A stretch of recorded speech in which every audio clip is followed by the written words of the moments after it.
વર્ગની ચાપલુસી માટે જાણીતી ગુજરાતની ભાજપ સરકાર એ સમગ્ર ગુજરાતના ખૂણે ખૂણે અને ખાસ કરીને શહેરોમાં આદિવાસી, મુસ્લિમ, દલિત, દેવી પૂજક, ઠાકોર, માલધારી આવા વંચિત વર્ગોને પોતાના આશિયાના પોતાના મકાનો તોડીને બેઘર કરવા માટે છેલ્લા 1-1.5 વર્ષથી જબરદસ્ત કામે લાગેલી છે। છેલ્લા એકાદ વર્ષમાં અમદાવાદ શહેરમાં ચંડોળા તળાવ હોય, મોટેરા, ચાંદખેડા, સુભાષ બ્રિજ, ઓઢવની રબારી વસાહત અને રાયખડ વિસ્તારમાં તાજેતરમાં આ બધા વિસ્તારો થઈને લગભગ 15,000 લોકોના મકાન તોડી 70,000 થી 80,000 લોકોને આપણા કહેવાતા મૃદુ અને મક્કમ મુખ્યમંત્રીએ ઉપર આ ભણી નીચે ધરતી આવી પરિસ્થિતિમાં, નરક જેવી પરિસ્થિતિમાં લાવીને મૂકી દીધા છે। આ સંજોગોમાં આજે પોલીસ કમિશનરને એમણે એવું કહેવા આવ્યા હતા કે કલેક્ટર, મ્યુનિસિપલ કોર્પોરેશનના કમિશનર શ્રી, હાઈકોર્ટ કે સુપ્રીમ કોર્ટનો કોઈ આદેશ હોય તો પોલીસનું કામ એ આદેશના અમલીકરણ માટે ફક્ત કાયદો અને વ્યવસ્થા જાળવવાથી વિશેષ કંઈ નથી। પણ રાયખડના આ મિલના પ્રકરણમાં સંબંધિત પોલીસ ઇન્સ્પેક્ટર દ્વારા બહુ ભયંકર પ્રકારનો ઘમંડ બતાવી ગરીબ માણસો સાથે, સ્ત્રીઓ સાથે અને ખાસ કરીને 70-75 વર્ષની બહેનો સાથે જે બેહુદું વર્તન કરવામાં આવ્યું એ કોઈ પણ સંજોગોમાં ચલાવી લેવાય એમ નથી। 70-75 વર્ષના આપણી દાદીની ઉંમરના કોઈક વૃદ્ધાએ, કોઈક મહિલાએ મને એવી ફરિયાદ કરવી પડે કે જિગ્નેશભાઈ મારું કાંડું મચેડી નાખ્યું, એ રાજ્યની પોલીસ માટે, રાજ્યની ભાજપ સરકાર માટે શરમનો વિષય છે। એક ગુજરાતી તરીકે આપણા માટે શરમનો વિષય છે કે આપણા માની, દાદીની કોઈ ઉંમરની સ્ત્રી જેનું આખું જીવન કાળી મજૂરી કરવામાં મિલ મજૂર તરીકે ગયું હોય, જેણે પોતાની જિંદગીની પાયની રકમ જોડીને એક નાનકડું મકાન બનાવ્યું હોય, તમારે એના મકાનમાંથી વિમુખ કરવા પડે તો પણ એની તમીઝ હોવી જોઈએ, એક વિવેક હોવો જોઈએ।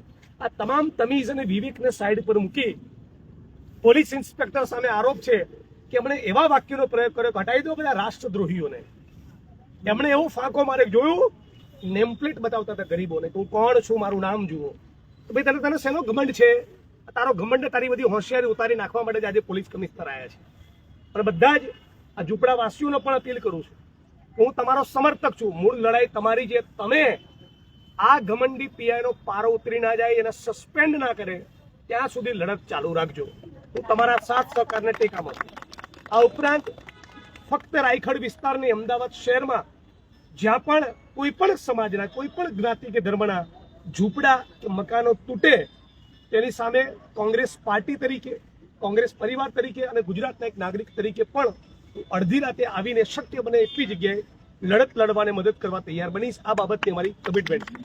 આજે પોલીસ કમિશનરશ્રીને મળ્યા, એમણે કહ્યું છે કે જે પોલીસ ઇન્સ્પેક્ટર સામે આવા બેહુદી વર્તનની તમે ફરિયાદ કરો છો એની મને લેખિત ફરિયાદ આપો, અમે એની તપાસનો આદેશ કરીશું। તો મોટા ભાગે રાયખડના પોલીસ ઇન્સ્પેક્ટર સામે તપાસનો આદેશ થશે।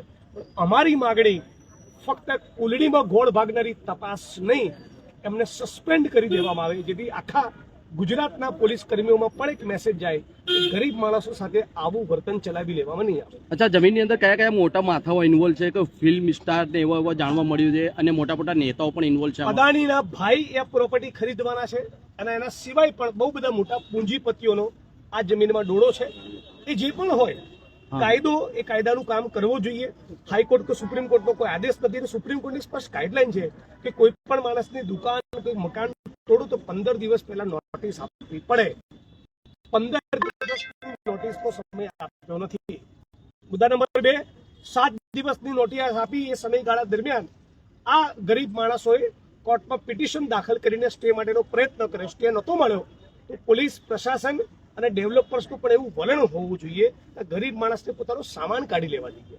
જે બેન દીકરીઓ આમાં વસતી હોય એની સાથે વિવેકપૂર્વકનું વર્તન કરીએ। એટલે બહુ જ ખરાબ પ્રકારનું વર્તન થયું છે, એકદમ અમાનવી પ્રકારનું વર્તન થયું છે। એટલે પોલીસ કમિશનરે એ પણ કહ્યું છે કે આગળ ઉપર અમદાવાદ શહેરમાં ડેમોલિશન થવાનું હોય તો મ્યુનિસિપલ કમિશનર સાથે તમે એવું કોર્ડિનેશન કરો કે જેથી તમારો પોલીસ સ્ટાફ અને નાગરિકો એકબીજા સામે આવવું ન પડે। અચ્છા, આમાં કયા પણ મોટા નેતા, કયા મોટા ઇન્વોલ્વ છે, એમના નામ બહાર આવ્યા છે અને સૂત્રો દ્વારા જાણવા મળ્યું છે કે ગણેશ હાઉસિંગ પણ આમાં ઇન્વોલ્વ છે?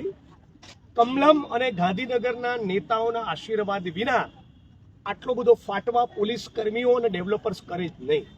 પણ જે બી હોય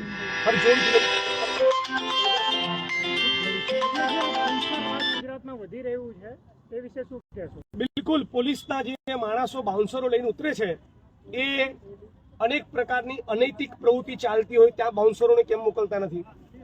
રાઈટ, દારૂ જુગારના અડ્ડા ચાલતા હોય ત્યાં બાઉન્સરોને મોકલતા નથી, એમડી ડ્રગ્સ વેચાતું હોય ત્યાં બાઉન્સરોને મોકલતા નથી. ઇનફેક્ટ હું તો ત્યાં સુધી કહું, કાયદો તો આ ઇલીગલ પ્રવૃત્તિના ઠેકાણામાં પણ બાઉન્સરને મોકલવાની પરમિશન નથી આપતો. પોલીસ સ્ટાફ શેના માટે છે? SRP શેના માટે છે?